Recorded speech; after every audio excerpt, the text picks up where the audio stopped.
Hi, it's Cris Maloney. Here I am.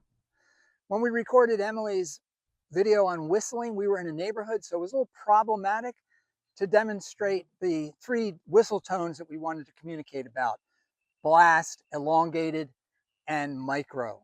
So we came out here to this big open space where we could actually demonstrate those whistles and take a little deeper dive into some whistling techniques, especially important for beginners. So this is the Fox 40 Classic.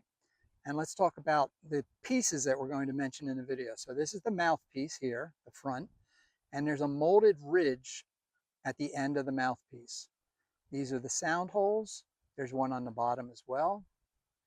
And this, the big fat part, that's the barrel. And then at the back of the whistle is a molded piece that is used to connect pens, for example.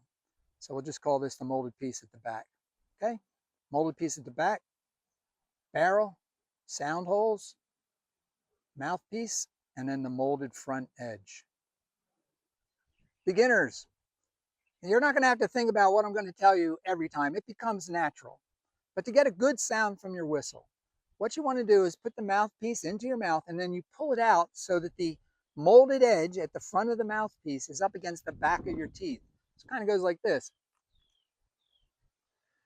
And then to blow the whistle and make a good sound, because a lot of beginners will make a whistle sound like this.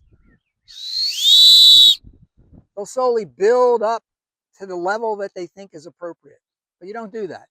Remember, we want to do a blast, elongated, or micro, and this is not a blast.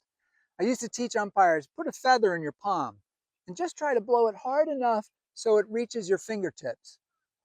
Well, that's not how you do a blast. So think instead that you have an elephant standing on your palm and you have to blow hard enough that the entire elephant goes flying off. The other thing you want to do is block the mouthpiece with your tongue.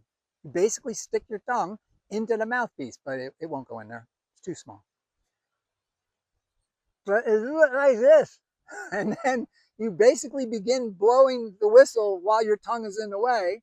Then you pull your tongue away and it sounds like this. That's a blast. You're going to use a blast, as we said in the other video, for things like a goal and a common foul, maybe stick interference. Hey, don't do that. You don't want to use a goal signal like this. This is the olden days. It's come to mean that you're cheering for the attack. So it's just a blast like that. Now an elongated whistle is maybe for carding, you know, or to get the attention of somebody who's not here on the field. Like I'm looking up at the top of the stadium and I want to reach them with my timeout whistle. Or I'm going to card a player. It's just a blast, but it's longer. But you don't let it drain out like this. No, that's no good. Like a deflating balloon. So it's a blast, but longer. It's elongated. Of course, then you're signaling timeout to let everybody know something's happening. The other time to use elongated whistle maybe is at the start of the game or at the end of the game, or maybe there's an end of a period, not the end of the game, that type of thing. Just lets everybody know something else is happening. It wasn't a foul. We don't want to continue playing. We got to stop. So you use a different whistle tone to talk to the players. So we have blast and we have elongated, and then we have micro. So what's micro for? Micro is when the space that we're whistling to is small. So you've got some players right here. The ball has gone out of bounds. You've made that decision, and they're still contesting for the ball. So maybe 2, maybe 3 whistles. And you make the break in your blast to make a micro whistle by sticking your tongue in and out of the mouthpiece. Just say, hey, wait a second, stop it. Another time to use a micro whistle, but you're using one, is to start a penalty corner or a penalty stroke. We don't need to knock over anybody with a whistle at the beginning of a penalty corner or a penalty stroke, but we need to let them know it's time to begin. So a micro blast, something like that. Another time you might use a micro whistle is to talk to a player who maybe isn't following your directions. I've seen a lot of umpires become frustrated because they're saying, like to this player over here, back five, five, five, and they like lose their temper because, well, the kid's not paying attention to you. So if you've got to say something to a player, start with a micro whistle. Hey, five. Get their attention with the whistle. By the way, there are nuances to this, right? So if you're doing the sideline thing where the kids are still contesting for the ball and you give a micro whistle, but they're 50 yards away, well, your micro whistle is going to have to be louder. It's out of bounds. Now, let's do a couple of pro tips on how to get a good tone from your whistle.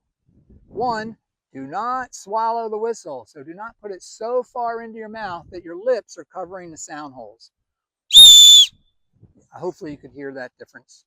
The other thing is don't hold the whistle like this with your whole hand around the barrel. You'll also get a similar sound. That didn't even whistle. I will be showing you to put your thumb at the back of the barrel, but if you put your thumb all the way over the sound hole that's on the bottom, it's going to sound like this.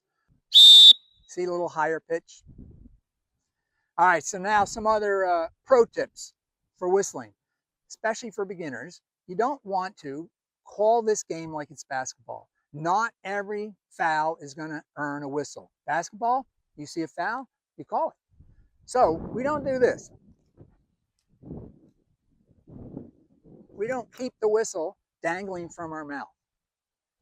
Some people say, oh, but that might be really important for a really important time. Unless you move like a sloth, you're going to be able to get your whistle up in plenty of time to make a call. And maybe during that microsecond that it's coming up, you'll see an advantage works out for the team that was fouled. So you won't blow the whistle.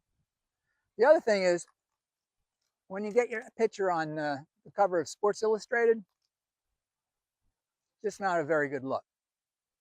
Also, don't run around the field holding the whistle up by your mouth because, you know, there's going to be a foul. There's going to be a foul because it looks like you're sucking your thumb. So we don't want to do that. Now I'm going to move closer to the camera and show you how to properly hold the whistle so you get a good tone and you don't block anything. I'm going to start by showing you what you don't do. Don't hold the barrel of the whistle. You basically don't want to be touching the whistle. Instead, you want to hold the molded piece at the back of the whistle and you pinch it between your index finger and your thumb. Your thumb is aligned with the bottom of the whistle. Like you could put it in there, but you don't want to because you get a bad tone. So you're just pinching the molded end of the whistle. Then you bring this to your mouth, tweet, and you'll have a good response to your whistle. I hope that this information that we provided you is helpful. If you have any questions, let us know.